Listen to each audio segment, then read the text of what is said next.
United National Party parliamentarian Sajith Premadasa attended an event in the Ranna area today. MP Sajith Premadasa donated building material to the Sri Anandaramaya in Ranna under the Sasunata Aruna program today. 380 low-income earning women from the Ranna area were presented with concessionary loans under the Janasuvya program.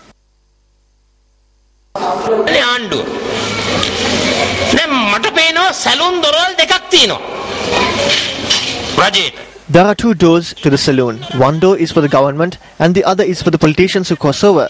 The government has also opened another door for foreigners to enter the country. US Assistant Secretary of State Biswal arrived in the country. Before that, an individual named Rap arrived in the country to look into the human rights of Sri Lanka.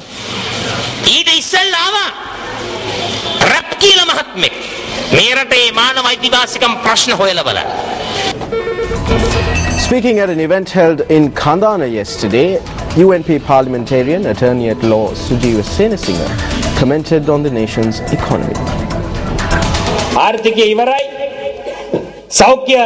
The economy has collapsed. The same situation has befallen the hospitals and education. Tea production in the country has dropped by 4%. Rubber production has dropped by 7% and small crops production has dropped by 10%.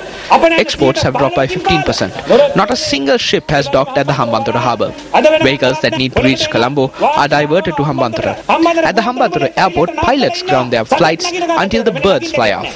A stadium was constructed in Hambantota, but only 2 matches were played there. The same goes for the Sampur power plant and the Trincomalee jetty. Calculated 3,500 billion rupees. There are no tenders. Why? If they call for tenders, the commission will be only 10 or 15%. The business is being carried out by the... For over a year, I said that the... will bring in something called Gateway. I received information about this and I mentioned it in Parliament. What happened? 2 months ago, bills were presented in Parliament for the company called Gateway and they were given a tax concession for 25 years. The $14 billion spent for the jetty in Trincomalee comes through this company. They are trying to convert the black money that they stole into a clean slate. But the people of this country will receive nothing. MP Sujiva Senasinghe made this comment while addressing the UNP Valamandal meeting in Kandana. A seminar titled Bridging the Investment Gap, Addressing the Issues Related to Investment Climate was held in Colombo yesterday. The seminar was organized by the Pathfinder Foundation.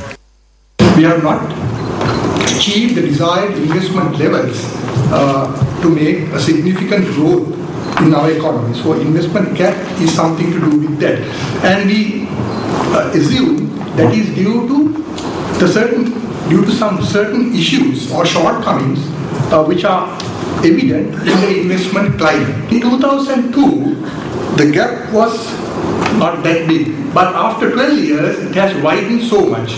So Sri Lanka, Bangladesh and Myanmar are stagnating. That is why we say there is an investment gap. Now if we can work hard, we can go into these levels, that is to about from 1 billion level to about 4 to 8 billion mark. So that is very important for a country like Sri Lanka to perform or grow, to have a sustainable growth.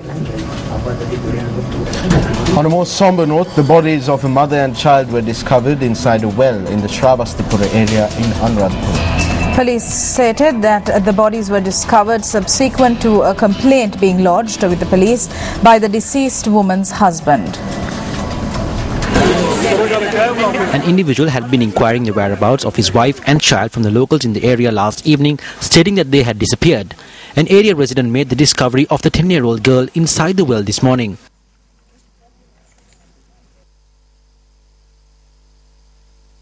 Our correspondent said that the body of the complainant's wife was discovered later at the bottom of the well.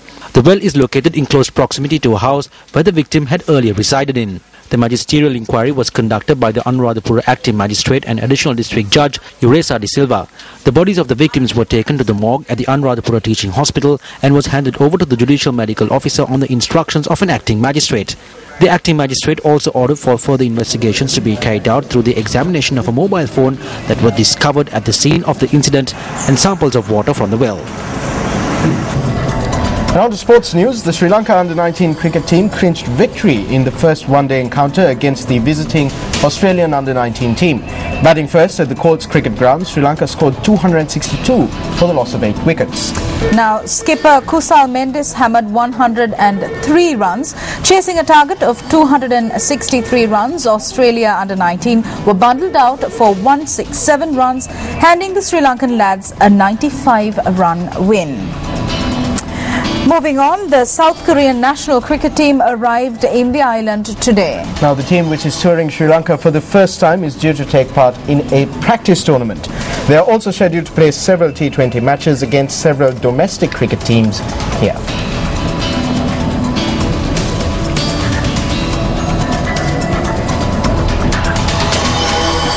Well, Nadeem, looks like that's a wrap from all of us here at Newsfirst. I'm Sonali Manikabadage. That's right, and I'm Nadeem Majid. As always, it's been an absolute pleasure having you with us. Good night and good night. Newsfirst at 9. Hotline 0114-896-896. www.newsfirst.lk. Feedback at newsfirst.lk.